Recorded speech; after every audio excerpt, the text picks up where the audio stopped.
Intelligence failure number 1, number 2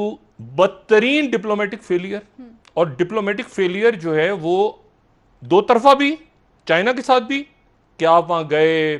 और ये एक दिन का मामला नहीं है, ये 72 साल तारीख पीछे लेकर आ रहे हैं ये तनाज़े। ये बरतानवी राज के तनाज़े हैं जो आप जवाहरलाल नेहरू से शुरू करें और उसके बाद फिर इंदिरा गांधी पे आ जाएं और फिर वाजपेयी जी पे आ जाएं और राजीव गांधी पे आ जाएं और अटल बिहारी वाजपेयी पे आ जाएं और फिर आखिर में मोदी जब भी हमारे तमाम दो तरफा डिप्लोमेटिक फेलियर मुकम्मल, उसके बाद इंटेलिजेंस फेलियर, उसके बाद आप अपने पड़ोसी की स्ट्रेटेजी जिससे लड़ने चले पूरी दुनिया में, आपको पता ही नहीं कि उसकी स्ट्रेटेजी क्या है। आप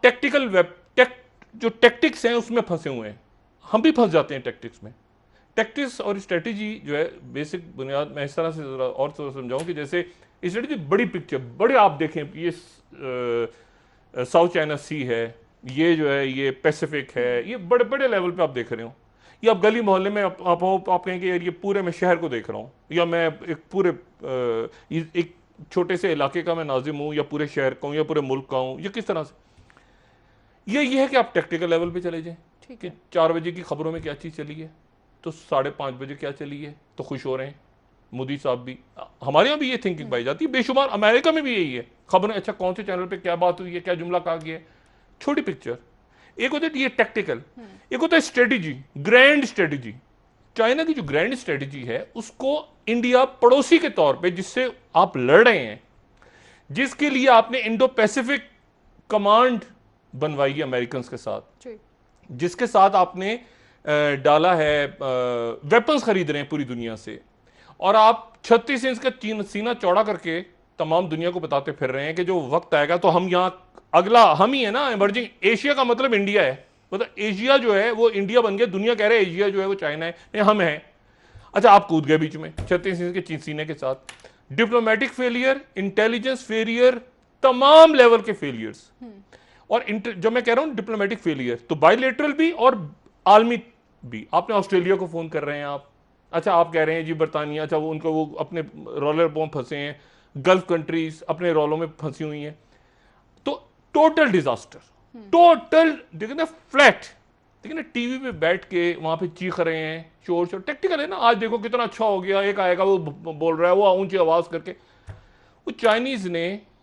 60 किलोमीटर की जमीन इनसे छीन ली है। अब सवाल यह है कि कमजोर सतह पे जाके, कमजोर लेवल पे, यानी आप वो आपसे एक ही बात पूछें कि ये आपने हम दोस्ती चाहते हैं हिंदो चीनी भाई भाई, अच्छा जी तो ये आपने इंडो पैसिफिक किस लिए बनाया था? ये आप चंद रोज पहले तक ये वुहान वायरस और ये सारी क्या बकवास कर रहे थे? ये आपने जो है ये ताइवान के ऊपर और इसके ऊपर ये कर क्या रहे थे आप? और फिर 5 तारीख को आपने ये जो आप लेकर आए थे अपना कानून कश्मीर के वाले, लद्दाख में आप क्या करना चाह रहे थे? देखिए 5 तारीख को भी झड़प हुई, आपको पता है 5 के बाद भी झड़पें हुई हैं। उस जमाने में हम ये डिस्कस कर चुके हैं कि चाइना की झड़पें हो रही हैं इंडियन फौज के साथ, और चाइना इस मामले को चाइना और पाकिस्तान लेके गए। पाकिस्तान पीछे था, जाहिर है चाइना ने इसको मूव किया, लेकिन बात यह है कि उसमें क्या मकसद किया आपका? अब जनाब वो चाइना की जो पॉलिसी है वो अब तक लोग, पूरी दुनिया के लिए बड़ा मुश्किल होता है समझना कि वो चाइना जो है वो खामोशी से, आराम से, मैंने कहा ना कि वो नजरअंदाज भी करते हैं चीजों को। वो इंडो पैसिफिक बन रहा है, अच्छा जी उन्होंने इंडो पैसिफिक जब ये अनाउंस कर रहे थे 36 इंच के सीने तो छातियां, तो उसके बाद वो जनाब उस जमाने में वो एशियन कॉन्फ्रेंसिस में वो शरीक हो रहे हैं, वो सारी कमांड बन रही है, जी जिनपिंग जा रहे हैं, दौरे कर रहे हैं उन मुल्कों के, वो ताइवान भी जा रहे हैं, वो हांगकांग भी जा रहे हैं, वो जो है इंडिया भी आ रहे हैं, यहाँ से वो भी उनसे मिल रहे हैं, खुश भी हो रहे हैं, गोलगप्पे खा रहे हैं, नाच रहे हैं, फुदक रहे हैं, वेपन्स खरीदे हैं, असला। ये इतना जो असला खाना, कबाड़ खाना इन्होंने खरीदा है, ये क्या कबाड़ खाना इन्होंने पाकिस्तान के लिए खरीदा हुआ है? भाई आप इंडो पैसिफिक, आप पैसिफिक में क्यों डाला है? अमेरिका के साथ क्यों डाले पैसिफिक में? आप सेंटकॉम में क्यों नहीं आते आप? इसलिए कि आपको खड़ा किया है उन्होंने चाइना के अगेंस्ट। अब जब वक्त आया है तो आप जाके 60, आप ताइवान को खाक बचाना है आपने, ओ भाई हांगकांग को आपने खाक बचाना है। आप जो हैं ऑस्ट्रेलिया से, अच्छा जी ऑस्ट्रेलिया से बात हो गई वर्चुअल, अच्छा जी हम यूएन में सीट मिलती है, वो सीटें सबको मिलती है, पाकिस्तान को भी मिल जाती है बारी बारी, ये जो उनका मीडिया बोल रहा है ना सीट मिल गई यूएन में, ये जिसको आप नॉन परमानेंट सीट्स कहते हैं, तो बहुत सारे अफ्रीकी मुल्कों के पास, सबके पास होती हैं, आती रहती हैं, फिर अच्छा टाइम आया अब जनाब, तो कर्नल लेवल पे डायलॉग फेल, ब्रिगेडियर लेवल पे फेल, मेजर जनरल लेवल पे फेल, लेफ्टिनेंट जनरल जा रहे हैं वहां पे, और वहां पर क्या जाकर वहां से मुकम्मल, अगर अपनी डी एस्केलेशन मत कहें, डी एस्केलेशन का मतलब है तनाव कम हो गया, पागल ना बनाए लोगों को, ये बताएं कि क्या आपके 36 इंच के जो सीने हैं उन्होंने, छातियों ने जाकर मोदी ने अपना 60 किलोमीटर वापस लिया है या ले गया है चाइना,